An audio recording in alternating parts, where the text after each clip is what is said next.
ဖြည့်ဆွတ်စာစကျွေးတဲ့အရွယ်6လကနေစပြီးတော့ကလေးငယ်တွေမှာဆိုရင်မိမိတို့ရဲ့မိခင်ကနေရတဲ့နို့ရည်ကနေမှရတဲ့ကယ်လိုရီစွမ်းအင်ပမာဏသည်ကလေးငယ်ရဲ့ကြီးထွားဖွံ့ဖြိုးမှုအတွက်လုံလောက်ခြင်းမရှိတော့ပါဘူး။ဒါကြောင့်မို့လို့ဒီလုံလောက်ခြင်းမရှိတော့တဲ့အခါမှာဆိုရင်ဖြည့်ဆွတ်စာကိုစတင်ကျွေးရတော့တာပဲဖြစ်ပါတယ်။ဒီပုံလေးမှာကြည့်မယ်ဆိုရင်ဒီဖြည့်ဆွတ်စာရဲ့လိုအပ်တဲ့ကယ်လိုရီပမာဏသည်အသက်အရွယ်လိုက်တဖြည်းဖြည်းချင်းနဲ့တိုးလာသလိုမိခင်တွေရဲ့ဒီအာဟာရကိုတစ်နေ့တာလိုအပ်ချက်ဖြည့်ဆွတ်နိုင်ခြင်းစွမ်းအားသည်လည်းရောကျလာတာကိုတွေ့ရမှာပဲဖြစ်ပါတယ်။ဒါကြောင့်မို့လို့မိခင်တို့ဟာဆိုရင်ကိုယ့်ရဲ့ကလေးငယ်ကို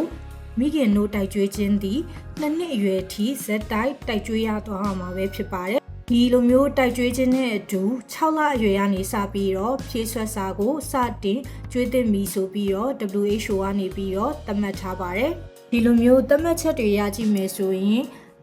မိခင်တို့ကနေပြီးတော့ရရှိရဲ့အာဟာရပမာဏသည်ကလေးရဲ့တနေ့တာလိုအပ်ချက်မှာမလုံလောက်တော့ဘဲနဲ့ energy gap ဆိုတာကိုပေါ်လာတာကိုတွေ့ရမှာပဲဖြစ်ပါတယ်။ဒီ energy gap ကဆိုရင်ဘလောက်ကွာခြားလဲဆိုတော့6လကနေ8လအရွယ်မှာဆိုရင်200ကယ်လိုရီလောက်ကွာခြားပါတယ်။9လကနေ17လအရွယ်မှာဆိုရင်တော့300ကယ်လိုရီလောက်ကွာခြားပြီးတော့12လနဲ့24လလို့ခေါ်တဲ့တစ်နှစ်ကနေ2နှစ်ကြာမှာဆိုရင်တော့လိုအပ်တဲ့ပမာဏကတော့ရှင်မတို့က950ကယ်လိုရီလောက်ကွာခြားသွားပါပြီ။ဒီ energy gap ဖြစ်တဲ့ဟာတွေကိုဖြည့်ဆွတ်စာကျွေးပြီးတော့တေချာလေးပြန်လေးဖြည့်တင်းပေးမှာပဲ။ကလေးငယ်ရဲ့ကြီးထွားနှုန်းကဆိုရင်သူ့ရဲ့အရွယ်မှာရှိသင့်ရှိထိုက်တဲ့တဲကိုရောက်မှာပဲဖြစ်ပါတယ်။ဒါကြောင့်မို့လို့ကလေးငယ်တွေကိုတေချာကျွေးမွေးရဲ့မိခင်တွေ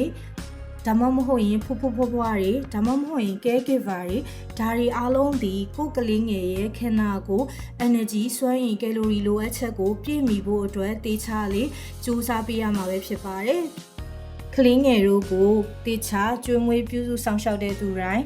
ဒီအချက်လက်လေးကိုသတိပြုရန်အတွက်ဒီနေ့ဒီဗီဒီယိုလေးကနေပြီးတော့ပြောကြားပေးလိုက်ရခြင်းပဲဖြစ်ပါတယ်။ဟုတ်ကဲ့ကျွန်တော်ကတော့အာဟာရဆိုင်ရာဆရာဝန်ဒေါက်တာဇွန်သီရိပဲဖြစ်ပါတယ်။